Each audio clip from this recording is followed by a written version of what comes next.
Month's presenter, Dr. Lauren Costine. Just asked you. Sorry, felt under pressure there. A clinical psychologist of Awaken Therapy Center and author of Lesbian Love Addiction. Today's topic is how lesbianphobia impacts your client's sense of self, practical guides to helping your clients move beyond the trauma of growing up in a misogynistic and heterosexist world. A little bit about Dr. Costine, aka Dr. Lauren. I wish I would have known that from the beginning. I guess that was easier. Yeah. She's a licensed clinical psychologist, author, relationship coach, consultant, and international presenter. She was one of the founding members of Antioch University, Los Angeles LGBT specialization and has created several LGBTQ plus affirmative programs in addiction treatment centers along the West Coast.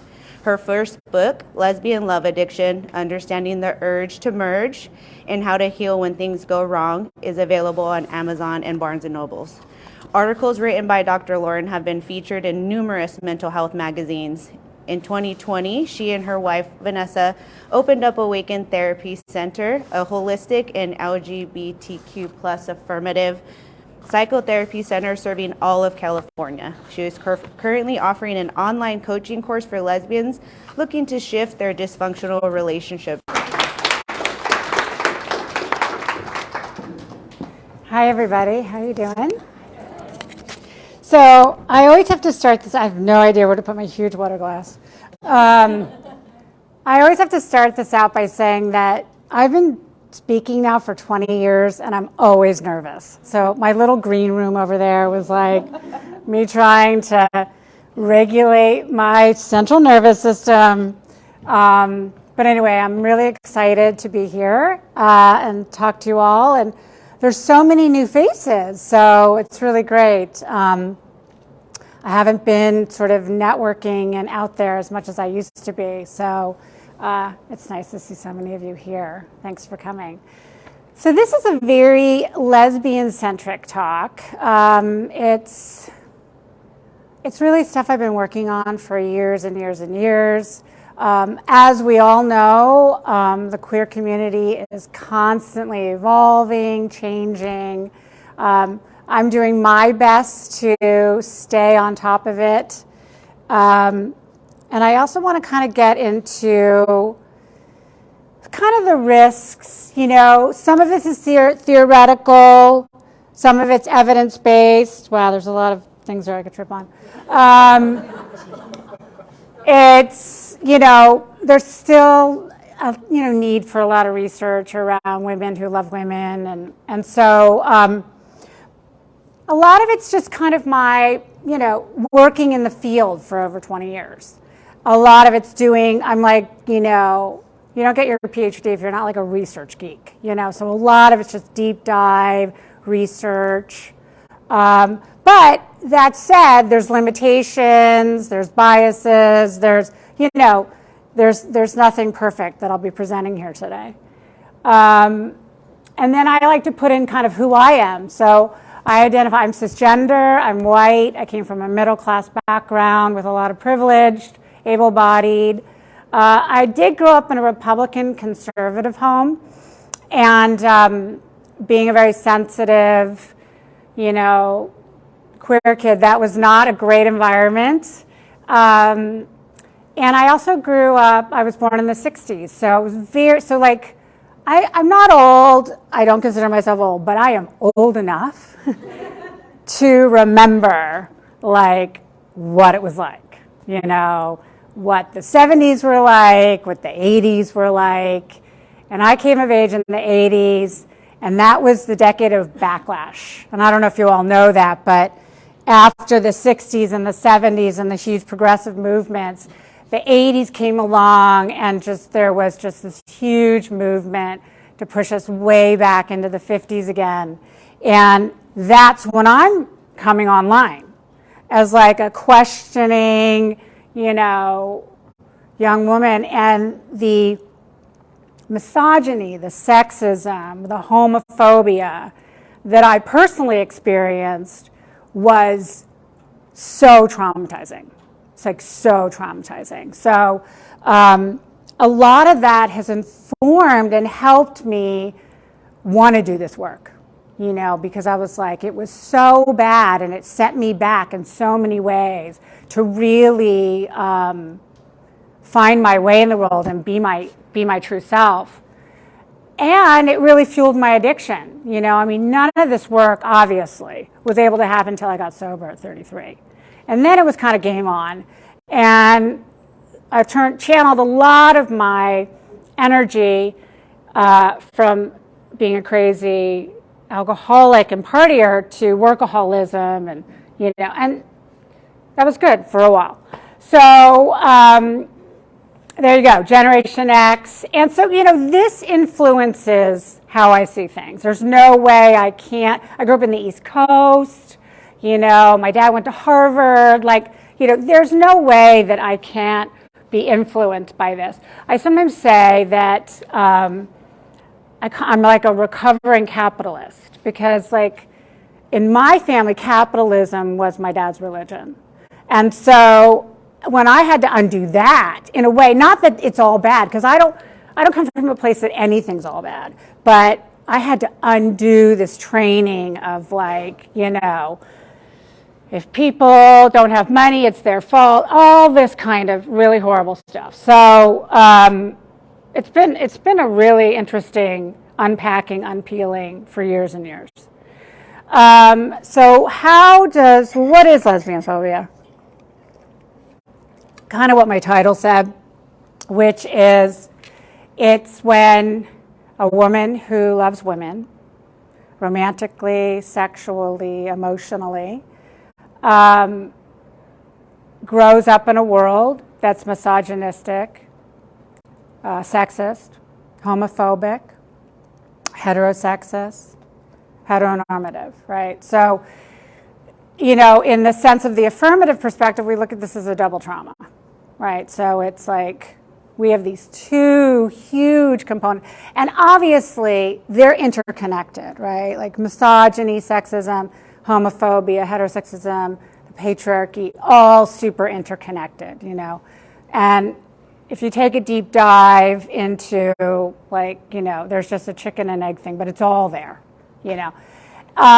But if you're growing up, you know, you identify as a woman, you're growing up as a girl, you're going to get a lot of different messages that of the way you're supposed to be, the way you're supposed to live.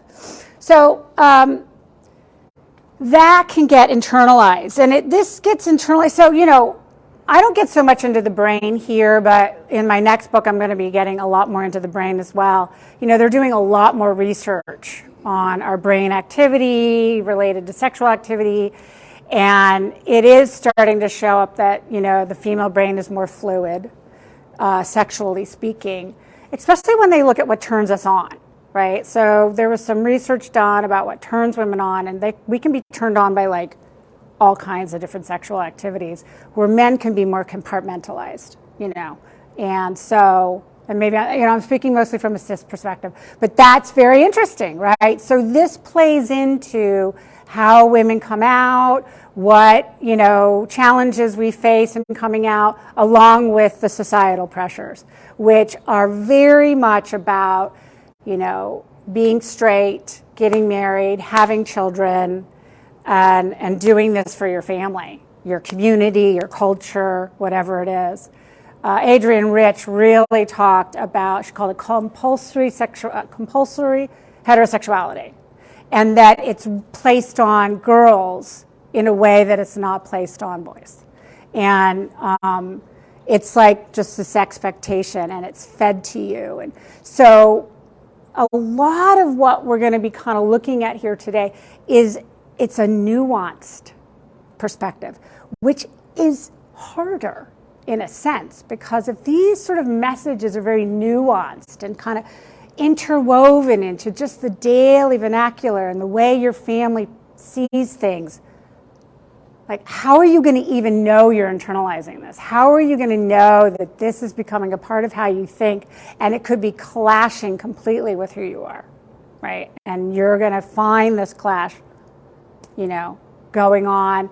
And before we sort of start doing, awareness and inner work, where does it stay? It stays in the unconscious, right? And we can put it deep back into the shadow, and then it's sort of doing its number back there, right? Like having us repeat patterns, engage in behaviors, think in certain ways, and we don't understand how much that's influencing us. And that really comes from a depth psychological perspective, which I believe in so deeply. So anyway, these are the different kind of things that we'll be touching on today. And I have, like an hour? All right, probably about an hour of your attention, right? Because I'm sort of talking at you, and I know that can get, for me, I could do this for like hours, and you all be like, oh my God, it's so different up here. So I will try to stay mindful of that, I promise. Anyway, this is just the treatment. This is sort of like you kind of look at it later. So we know we know that there's like this, we grow up with feeling like we're hated, or we're less than, or we're kind of invisible in certain ways. Obviously, from a queer and lesbian perspective, it's getting so much better in pop culture. It's like dramatic, and I think since marriage equality happened, it's amazing what's going on. And obviously the Gen Z group is like, it's amazing. I mean, it's just amazing. Like 35% are statistically coming out as queer. Like that's what I've always thought the numbers were personally. I was like, this 10% is bullshit. Like, I am sorry. So now I'm like, okay, these numbers are making more sense. Yes, of course we're like a third of the population. It just, So, but, any other like millennials, a little bit better. My generation, baby boomers, I mean, forget it. So if you're working with these populations and they haven't done this work yet, it's very likely to be in there. I work with a lot of women that come out later in life, and the layers of shame that I see that they have to unpack around what took so long, grief around that, just sort of a mystification that they couldn't see it before. And so getting into heterosexism is very helpful for that as well. And this, this kind of lens, this sort of like perspective, really helping remove guilt, helping heal grief. So lesbian identity. So personally myself, because I had a lot of internalized lesbian phobia, growing up in a conservative family, it was not religiously conservative, but it was conservative, particularly my mother. She was very homophobic.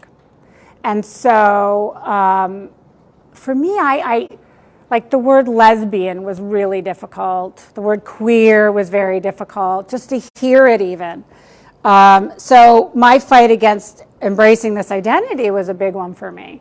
But once I started doing the research and working with my own therapist in the affirmative perspective, and I looked back into where the origin of the word was, it was really cool when I started reclaiming like the history. It was like, oh, wow. It's really cool that it comes from this woman, Sappho, right? Who was like this really a badass back in her day, and Plato called the 10th muse. She was very well. And look, archetypally, she's lasted all these thousands of years. I mean, that's, I think, extremely powerful. So and also I'm talking about here, a lot of women are, identifying as queer and, kind of looking at the origins of that term and, helping them sort of embrace what that means for them. And, and there's so much room for all of this. Bisexuality, there's room for all of it, right? But from a lesbian perspective, what I've found that if you haven't really done some of this work, even in a nuanced way, maybe you've come out and you're proud, there can be some internalized lesbian phobia in there that's undone, that's not been really sort of looked at yet. So queer identity became popular in the started like coming around in the 1990s. It's an umbrella term, but a lot of women are also using it, as you've probably seen. Maybe women who have been with men in the past, or, just feel that that's more of a term that feels more aligned with who they are. Also, the lesbian term is rooted in Western culture and obviously based in Greece. And for, communities of color, that doesn't always align. So, it's like whatever is works for your client is how I like to work, of course. But I also like to explore if they're struggling, if they're like curious about the lesbian identity, but they're struggling with it, then there's an opportunity here to find out what's going on. What is it? And often, I find it is rooted in shame. It's rooted in unresolved and unhealed shame around being same-sex oriented, period. So, and then, of course, the misogyny piece. So let's see, I just touched on that. So shame, stigmatized, women who love women until recently have been ignored. And for me, it's sort of being hyper vigilant, watching media, watching shows. 10 years ago, I'd be like, where are the lesbians? They would never be anywhere, It'd be like the cute gay guy, the funny one, the kind of stereotypes. But that's really changing. And it's just amazing.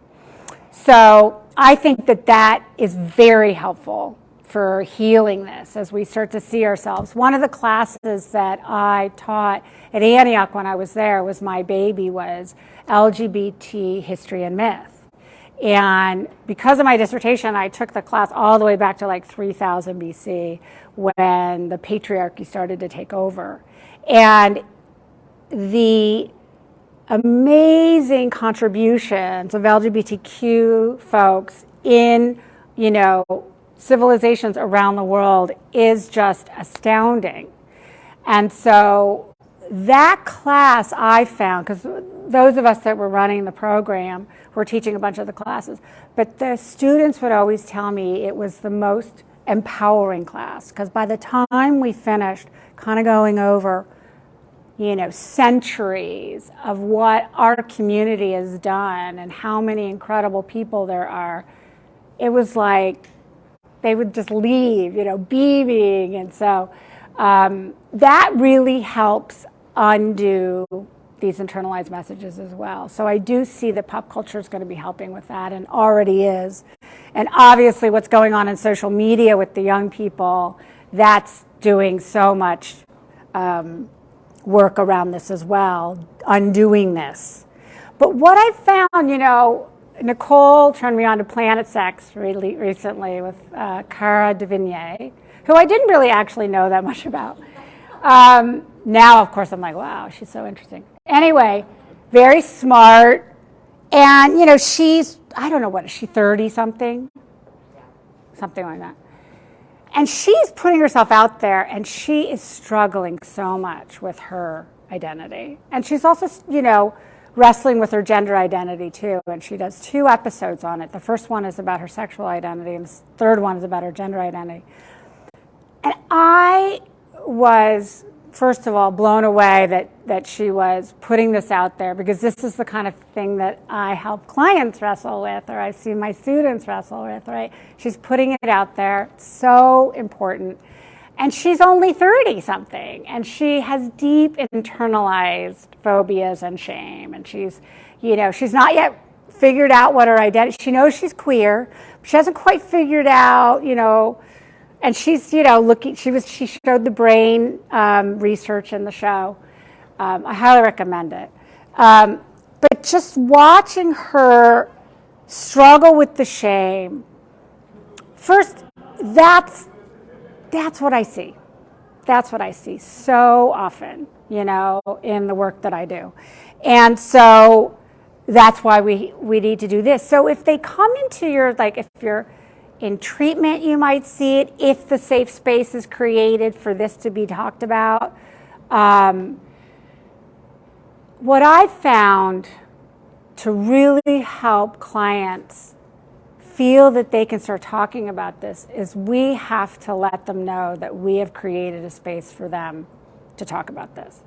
Because they may not necessarily bring it up if they don't think that it's going to be met with the right safety and the appropriate understanding. Not just, I'm an ally and I think you're great. I love you. Of course. I love the LGBTQ community, or I'm a part of the LGBT community, so don't worry. No, this is like understanding, helping them identify with what they're struggling with, helping them understand what the aspect of internalizing this shame can do. And those of you who are in recovery, you know what shame does. You know how shame drives our using, and our destructive behaviors. And this is a part of it. So I look at this as a piece of the pie, right? All the different aspects that someone may be looking at to heal their different kinds of trauma. This trauma often gets overlooked or kind of bypassed, not intentionally, but not if it's not really looked at directly. And the clients don't know. They don't come in going, I really think I have internalized lesbianphobia. I'd really like to work on that. It's like they're not going to necessarily come with that at all. They're going to come with other things. They're going to test to make sure it's okay to bring this up. Because when the shame is so deep and so painful, and we know this from that perspective of John Bradshaw's toxic shame, when it's deep in there, and you touch on it and it's not received in a safe way, what will you do? You'll close it back up and not touch on it again. And then it's still stuck in there, doing its damage. So it's so important that we create an environment where they can really put it out there in a risky, scary, brave way and be met with the language that says, I totally know what you're talking about, and it's okay. There's no shame here.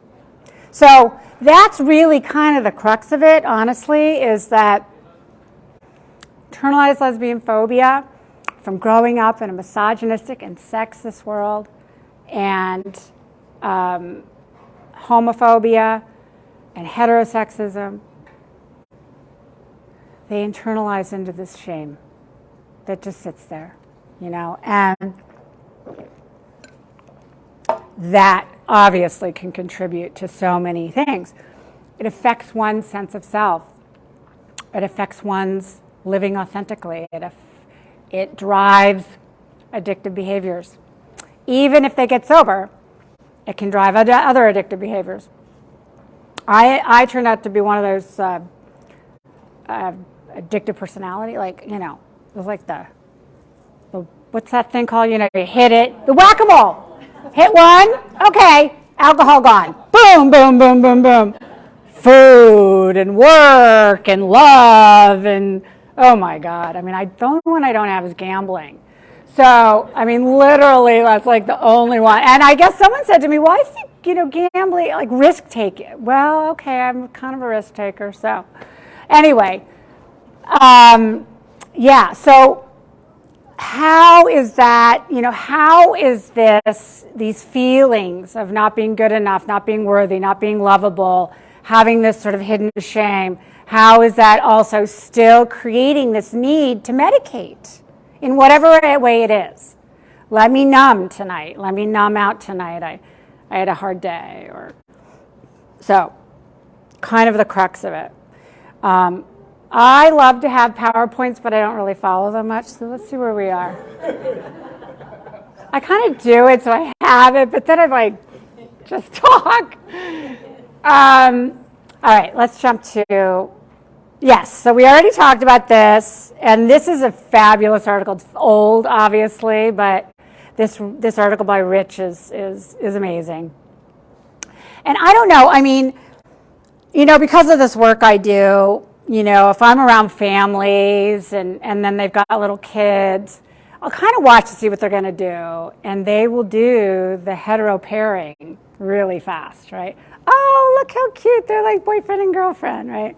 And you're like, yeah, they have no idea, right? That just went right over their head, insisting on the traditional clothes, right, for girls and boys, and being uncomfortable with different kind of gender expressions. It's just happening right now. There's, we know this, right? I mean, I'm sure you all know this. When you're in a dominant culture, whether you're white or you're heterosexual or you are in a bubble, right? So the initiation of being like truly awakened to this information is getting out of the bubble and then having the awareness of it all the time. So, my wife and I now live in the Valley. It's multicultural. There's a lot of different races living all around there, but it is so straight. It's really straight. And my wife, she has 2 kids and so I see the hetero world a lot. I mean, the bubble is still there in Southern California. It's real. It's happening. And so that's just going to impact these little kids too. Now, fortunately, they're getting on social media eventually. Obviously, that's got a shadow side too, but they're also getting a lot of mirroring of their own exploration. And then we see the backlash for that, right? And these different states coming out with very scary legislation. It doesn't mean anything, all of it's passing, but imagine living in that state, right? And so I know a lot of folks, you might get people from different states, right, that come and work and come into your treatment centers and it's very important sort of to understand generationally where they come from, also what region in this country they come from. So here we internalize the messages of growing up in this lesbian-phobic world and inherently flawed.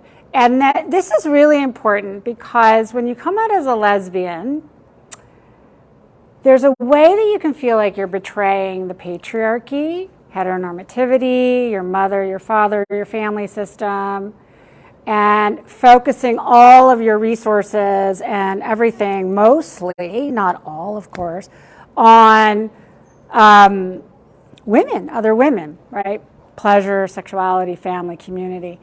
It's in a patriarchal culture, in a male-dominated system, that's kind of a big thing to do. It really, really is, and it takes a lot of courage. So, and I think that that's really something that can be kind of overlooked, right? And so one of the things too of having a lesbian identity is it's the only identity that rejects the patriarchy in fundamental ways. And that's dangerous. That's dangerous. Now, dangerous meaning psychologically dangerous. We could get into the literal dangers of that, and obviously around the world that's very dangerous in certain parts of the world. But psychologically it's dangerous, right? It's like, and these dominating forces in the world, these dominators, these systems, they don't like to be rejected, right? They want everyone to buy into the brainwashing, no one to question, no one to say, I want to live a different life. And so I've found for some women, coming out later in life has a big part of this as well. It's like, I'm going to keep trying to be good and do what I'm supposed to do and put this out of my head. And so, and that gets co-opted by the inner critic, put into the shadow and co-opted. So And obviously it depends on the parents, how close they are to the parents, what their childhood was like, what their relationships are like with their families. And all children are so deeply attached and need our mothers. Like, obviously we need our fathers too if we have one. But the biological mom, it cannot be emphasized enough how important that relationship is. And there's a really beautiful book that just came out called Mother Hunger by Kelly McDaniel. I mean, it's breathtaking how well she's taken everything that we know now about the relationship between a mother and a daughter. It's for daughters specifically. And talks about what happens when that bond is broken in certain ways. What I love about what's going on now, and this has been a big part of my work too, and it really helps me get deep with my clients, is we're not blaming our parents anymore the way we used to. It's not like they did the best they could with what they had, period. We all know that. And they go into this wanting to do a good job, obviously. And they are, when a woman has a baby, something happens to the brain. There's a lot of different things that come online, and one of them is to protect this child to live no matter what. And that's ingrained until they launch, and even after that can be kind of hard. But the bottom line is that's part of it. But what we know now from intergenerational trauma, and I've been doing a lot of work in the last couple of years around intergenerational trauma and doing family constellation work and bringing that into my work, that when you raise cisgender girls in a patriarchal, misogynistic, sexist world, you traumatize the women. And then the women are raising the babies. How are they going to be able to really be there if they're dealing with their own struggles that they have had from their own upbringing?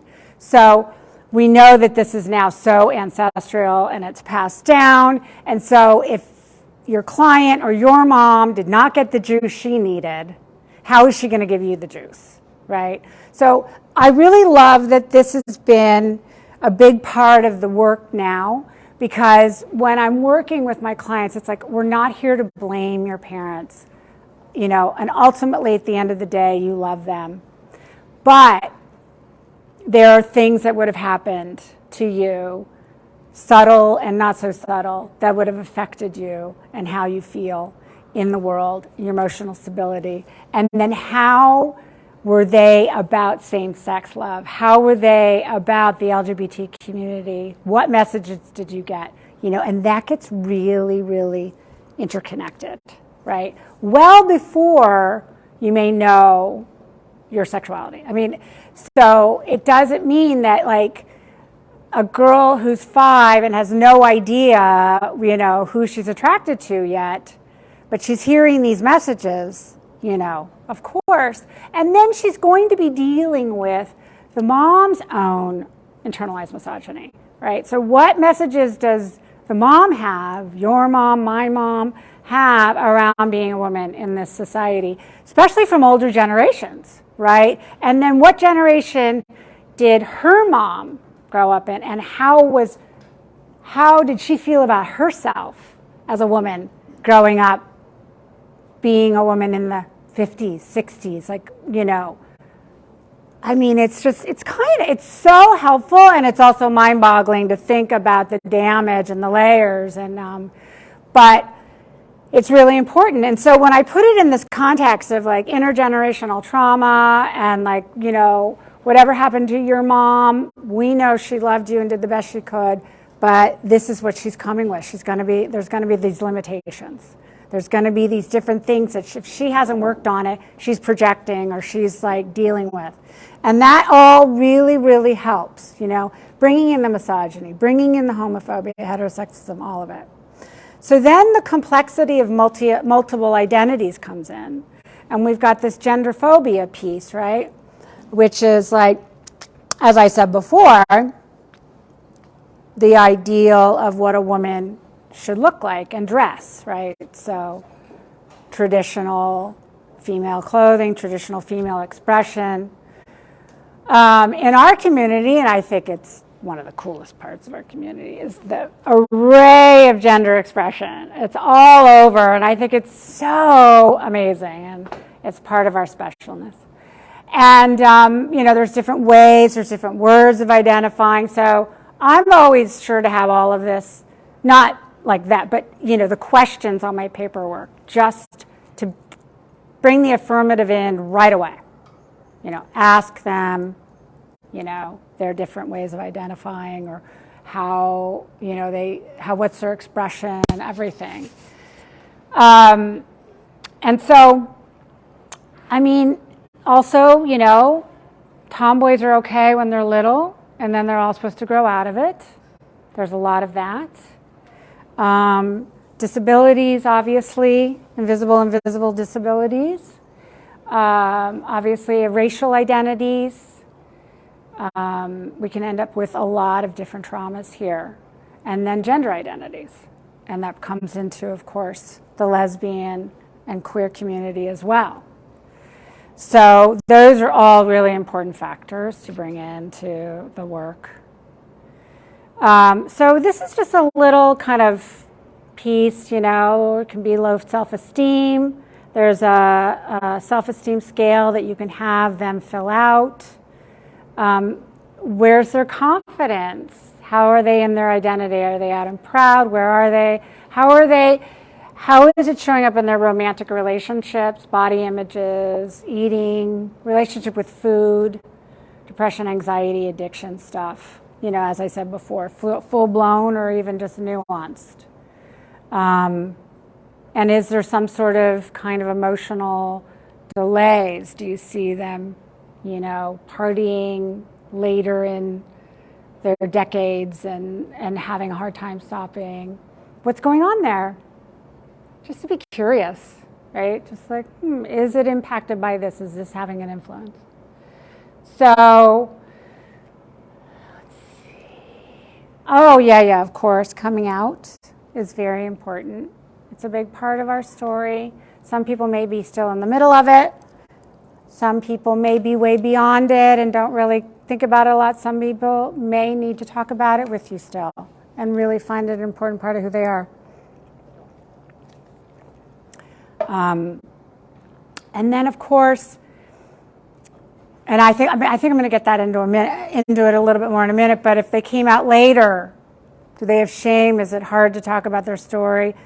Is it hard to talk about their experiences with men in lesbian communities? Does that bring up shame? How is that received? Things like that. So we see, how does it affect these different aspects of your life? How is their careers going? Are they stumbling? Are they struggling in that? Intimate relationships, obviously, friendships, right? I can see a lot of drama and friendships sometimes in the community. How are they developing a supportive, safe community? And so there's different stages of coming out, and there's different kind of,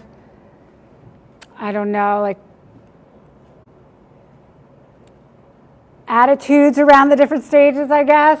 And so we were talking about it a little bit more, right, about this, but, and then what I've found is really important is to work with those that are coming out later in life. And, some people feel that coming out in their 30s is later in life and feel a lot of shame about that. Why didn't I come out in my 20s? Or why didn't I come out in my teens? I think this is very helpful where, you can turn them to the research on the fluidity of the female brain as well. I think that can be very helpful, is helping them destigmatize. So, so also female sexuality has been horribly shamed for thousands of years, thousands. And, obviously we know this, rape culture, and the Me Too movement's been very helpful, but that just happened when? Several years ago? What?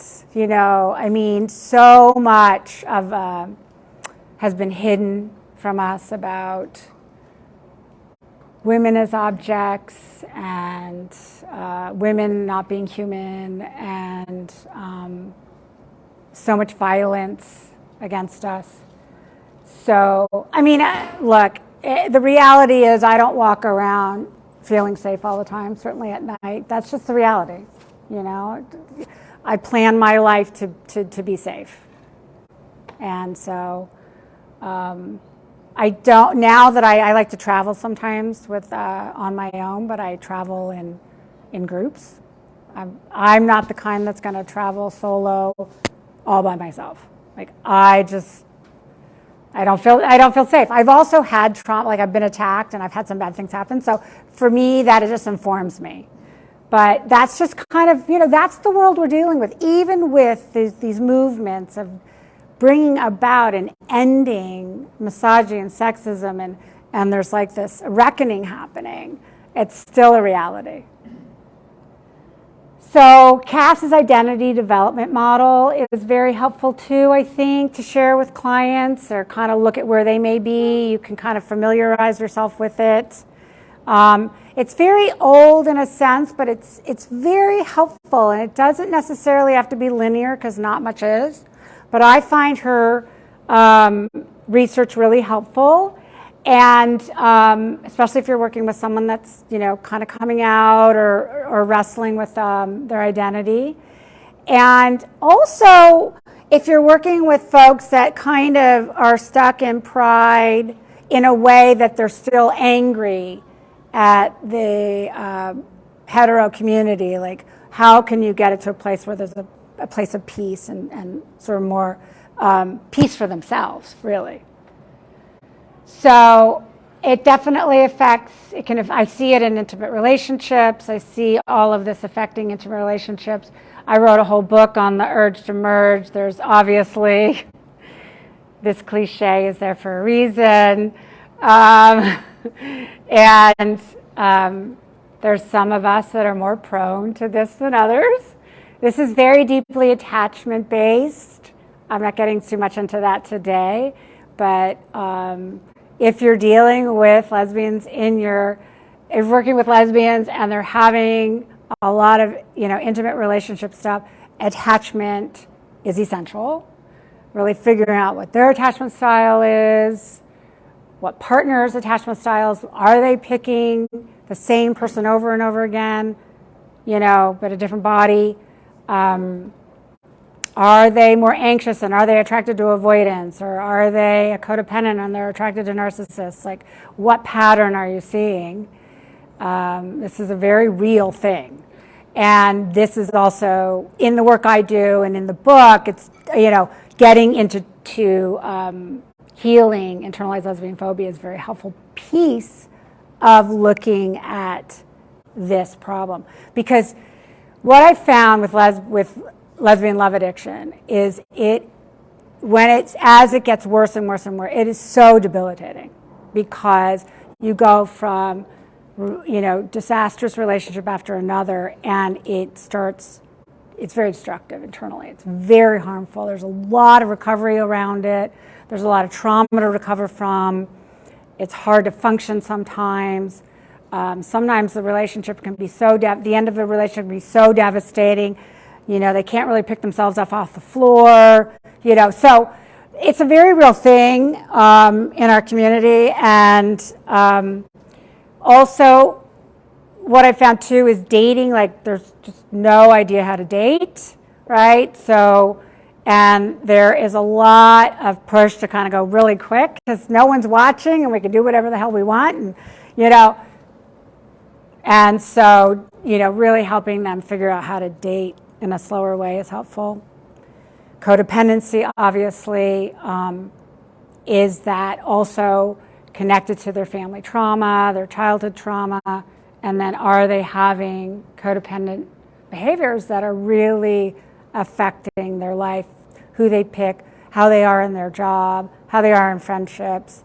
Are they doing too much? Are they abandoning themselves all the time? Are they, you know, do they have a hard time feeling worthy and feeling lovable? Really coming down to that, right? So the treatment is get a good plan going, write down a really good plan with all of this in there. Figure out where the trauma is. Figure out where their specific and unique trauma is. Do the psychoeducation about lesbianphobia and internalized lesbianphobia.